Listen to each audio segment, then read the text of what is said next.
Shalom Bapak Ibu Saudara-saudaraku yang terkasih dalam Tuhan Yesus Kristus. Selamat pagi, salam sejahtera bagi kita semua, dimanapun saudara-saudara berada. Selamat berjumpa kembali di Renungan Kristen pada pagi hari ini. Kiranya saudara semua dalam keadaan sehat selalu, dan semoga damai dan sukacita oleh Roh Kudus melimpah dalam hati dan kehidupan saudara semua. Pada pagi hari ini sebelum kita mendengarkan renungan firman Tuhan, mari terlebih dahulu kita berdoa. Terima kasih Bapa yang baik, Tuhan Yesus yang ajaib di dalam kerajaan surga. Engkau Allah yang kami tinggikan dan kami agungkan. Kami mengucap syukur Tuhan, oleh karena anugerah-Mu di sepanjang hidup kami. Hingga pada hari ini, kami boleh ada sebagaimana kami ada. Semua karena berkat dan anugerah Tuhan dalam kehidupan kami. Pada pagi hari ini ya Tuhan, kami akan mendengarkan firman-Mu. Berbicaralah ya Tuhan, jamah hati kami, berikan kami pengertian untuk dapat memahami firman-Mu, dan ajar kami untuk dapat melakukan firman-Mu di sepanjang kehidupan kami. Berfirmanlah ya Tuhan, kami sudah siap mendengarkan firman-Mu. Di dalam nama Tuhan Yesus Kristus kami berdoa. Amin. Bapak Ibu Saudaraku yang terkasih, ayat renungan kita pada pagi hari ini terdapat dalam Injil Yohanes pasal 10 ayat 14 yang berkata demikian. Akulah gembala yang baik, dan aku mengenal domba-dombaku, dan domba-dombaku mengenal aku. Bapak Ibu Saudaraku yang terkasih, sejak dahulu Tuhan menghendaki agar umat-Nya selalu setia mengikutinya, seperti kawanan domba yang setia mengikuti gembalanya. Mengapa demikian? Sebab ketika domba-domba tidak mempunyai gembala, maka mereka akan mudah tercerai-berai dan tersesat. Dalam kitab Bilangan pasal 27 ayat 14-18 dijelaskan, karena bangsa Israel pernah berbantah-bantah dengan Tuhan di padang gurun Zin, maka Tuhan berfirman kepada Musa untuk mengangkat Yosua sebagai pemimpin yang mengepelai bangsa Israel untuk keluar masuk, supaya umat Tuhan jangan seperti domba-domba yang tidak mempunyai gembala. Jadi, penting bagi kita untuk menjadikan Tuhan sebagai gembala hidup kita. Jika tidak, maka hidup kita akan menjadi terhilang dan tersesat, bahkan membuat kita berani membantah atau memberontak kepada Tuhan. Dalam ayat renungan kita pada hari ini, Tuhan Yesus menyatakan dirinya sebagai gembala yang baik bagi kita. Dia mengenal kita satu persatu sebagai domba-domba kesayangannya. Bukankah hal ini seharusnya menjadi sukacita kita? Kesanggupan Tuhan Yesus menjalankan fungsi sebagai gembala yang baik tidak bisa diragukan atau dibantah oleh siapapun. Kematiannya di kayu salib telah membuktikan apa yang dicatat dalam Injil Yohanes pasal 10 ayat 11 yang mengatakan, gembala yang baik memberikan nyawanya bagi domba-dombanya. Pada zaman Alkitab ditulis, menggembalakan domba adalah pekerjaan yang paling hina dan kotor. Sebab seorang gembala harus tidur di luar bersama domba dengan segala macam situasi dan cuaca, bahkan seringkali menghadapi bahaya yang mengancam nyawa. Namun pekerjaan ini memberikan ilustrasi yang luar biasa tentang pemeliharaan Tuhan kepada kita. Dalam Perjanjian Lama, kita dapat menemukan beberapa pernyataan tokoh Alkitab tentang Tuhan sebagai gembala hidupnya, antara lain Kejadian pasal 48 ayat 15. Ketika Yakub memberkati Yusuf, ia mengatakan bahwa Allah itu sebagai Allah yang telah menjadi gembalaku selama hidupku sampai sekarang. Mazmur 23 ayat 1, Raja Daud menyatakan, Tuhan itu gembalaku, takkan kekurangan aku. Mazmur pasal 79 ayat 13, pemazmur Asaf menyatakan, umat Israel sebagai kawanan domba gembalaan Tuhan. Oleh sebab itu, Bapak Ibu Saudaraku yang terkasih, sebagai domba-dombanya, marilah kita berusaha lebih mengenal Tuhan Yesus Sebagai gembala yang baik, Dialah yang akan menggembalakan dan menuntun kita ke mata air kehidupan. Apapun pergumulan hidup kita, mari pandang ada gembala yang baik, yang senantiasa menyertai kita. Dialah yang selalu menyegarkan jiwa kita dan menghibur kita. Bapak Ibu Saudaraku yang terkasih, ada banyak alasan mengapa Tuhan Yesus menyebut dirinya sebagai gembala yang baik dan kita sebagai domba-dombanya. Salah satu alasan utamanya adalah karena domba adalah hewan yang lemah dan mudah tersesat. Tanpa seorang gembala, domba akan berkeliaran tanpa arah dan bisa jatuh ke dalam bahaya. Kondisi ini menggambarkan kita sebagai manusia. Kita seringkali merasa kuat dan mampu berjalan sendiri. Tetapi tanpa Tuhan, kita mudah tersesat. Kita bisa mengambil keputusan yang salah, masuk dalam pencobaan dan akhirnya kehilangan arah hidup. Namun, Yesus gembala yang baik tidak pernah meninggalkan kita. Dia selalu mencari dombanya yang tersesat dan membawanya kembali ke jalan yang benar. Dalam Injil Lukas pasal 15 ayat 4-6, Yesus memberikan perumpamaan tentang gembala yang meninggalkan 99 domba untuk mencari satu domba yang hilang. Ini menunjukkan betapa besar kasih Tuhan kepada kita.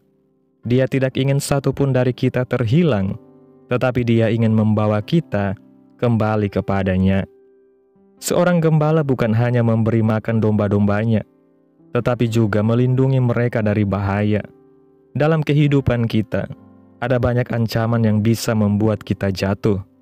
Dosa yang mengintai kita setiap saat, pencobaan yang mencoba menarik kita menjauh dari Tuhan, keadaan sulit yang membuat kita putus asa, rasa takut dan kekhawatiran yang melemahkan iman kita. Namun Yesus, sebagai gembala yang baik, selalu menjaga kita. Dalam kitab Mazmur pasal 23 ayat 4, Raja Daud berkata, "Sekalipun aku berjalan dalam lembah kekelaman, aku tidak takut bahaya, sebab Engkau besertaku, gadamu dan tongkatmu, itulah yang menghibur aku." Gada dan tongkat adalah alat yang digunakan gembala untuk melindungi dan mengarahkan domba.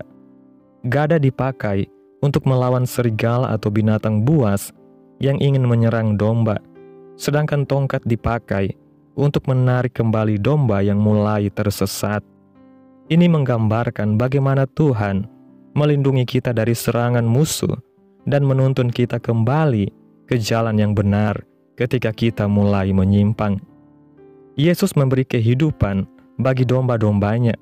Seorang gembala tidak hanya bertanggung jawab untuk menjaga domba-dombanya tetap hidup, tetapi juga memastikan bahwa mereka bertumbuh dan memiliki kehidupan yang baik. Dalam Injil Yohanes pasal 10 ayat 10 mengatakan, "Aku datang supaya mereka mempunyai hidup dan mempunyainya dalam segala kelimpahan." Tuhan tidak hanya ingin kita sekedar hidup, tetapi Dia ingin kita menikmati hidup dalam kelimpahan kasih, damai sejahtera, dan sukacita yang sejati. Tetapi seringkali kita mencari kehidupan di tempat yang salah. Kita mencari kebahagiaan dalam harta, kesuksesan, dan hal-hal duniawi. Tetapi semua itu tidak bisa memberikan kepuasan sejati. Hanya dalam Yesus, kita bisa menemukan kehidupan yang benar-benar bermakna. Dalam Injil Yohanes pasal 10 ayat 27 mengatakan, "Domba-dombaku mendengarkan suaraku, dan aku mengenal mereka, dan mereka mengikut aku." Sebagai domba-domba Tuhan, kita harus mengenal suara Tuhan dan mengikuti Tuhan. Namun, seringkali kita lebih mudah mendengar suara dunia daripada suara Tuhan. Kita lebih cepat percaya pada pendapat manusia, berita buruk, atau godaan iblis daripada percaya kepada firman Tuhan. Lalu, bagaimana kita bisa mengenal suara Tuhan? Yang pertama, membaca dan merenungkan firman Tuhan setiap hari. Dalam kitab Mazmur pasal 119 ayat 105 mengatakan, Firman-Mu itu pelita bagi kakiku dan terang bagi jalanku. Firman Tuhan adalah suara Tuhan bagi kita. Semakin kita membaca dan merenungkannya, semakin kita mengenal suara Tuhan. Yang kedua, berdoa dan membangun hubungan pribadi dengan Tuhan. Dalam kitab Yeremia pasal 33 ayat 3 mengatakan, "Berserulah kepadaku, maka aku akan menjawab engkau dan akan memberitahukan kepadamu hal-hal yang besar dan yang tidak terpahami, yakni hal-hal yang tidak kau ketahui." Tuhan berbicara kepada kita melalui doa. Jika kita sering berbicara dengannya, kita akan lebih peka terhadap suara Tuhan. Yang ketiga, taat kepada kehendak Tuhan. Dalam kitab Yakobus pasal 1 ayat 22 mengatakan, "Tetapi hendaklah kamu menjadi pelaku firman, dan bukan hanya pendengar saja, sebab jika tidak demikian, kamu menipu diri sendiri." Mengenal suara Tuhan bukan tentang hanya mendengar, tetapi juga tentang mentaati apa yang Tuhan katakan kepada kita. Bapak Ibu Saudaraku yang terkasih, kesimpulan renungan pada pagi hari ini, Yesus adalah gembala yang baik, yang selalu menjaga, melindungi, dan menuntun kita. Dia mengenal kita secara pribadi, memperhatikan setiap kebutuhan kita, dan bahkan telah menyerahkan nyawanya untuk menyelamatkan kita. Sebagai domba-dombanya, tugas kita adalah tetap dekat dengan Tuhan, mendengar suara Tuhan, dan mengikuti kehendak Tuhan. Jangan pernah mencoba berjalan sendiri tanpa bimbingan Tuhan, karena tanpa Tuhan kita akan tersesat. Jika hari ini kita merasa kehilangan arah, takut, atau sedang dalam pergumulan yang berat, ingatlah bahwa kita memiliki gembala yang selalu bersama kita. Mari kita percaya dan berserah sepenuhnya kepada Tuhan, karena di dalam Tuhan ada perlindungan, pemeliharaan, dan kehidupan yang sejati. Amin. Tuhan Yesus memberkati. Demikianlah renungan firman Tuhan pada pagi hari ini. Biarlah menjadi berkat bagi kita semua, dan dapat kita lakukan dalam setiap kehidupan kita. Pada hari ini sebelum kita memulai segala aktivitas kita di hari ini, mari kita berdoa. Terima kasih Tuhan Yesus yang baik, Engkau Bapa yang ajaib dan mulia. Kami bersyukur Tuhan atas pertolongan-Mu dan penyertaan-Mu, serta atas berkat-Mu dalam kehidupan kami. Kami berbahagia dan bersyukur atas kebaikan Tuhan pada hari ini. Tak berkesudahan kasih setia Tuhan, tak habis-habisnya rahmat-Mu, selalu baru tiap pagi. Besar kesetiaan-Mu Tuhan dalam kehidupan kami. Terima kasih buat firman-Mu pada pagi hari ini. Kami bersyukur untuk firman-Mu yang mengingatkan kami bahwa Engkau adalah gembala yang baik bagi kami.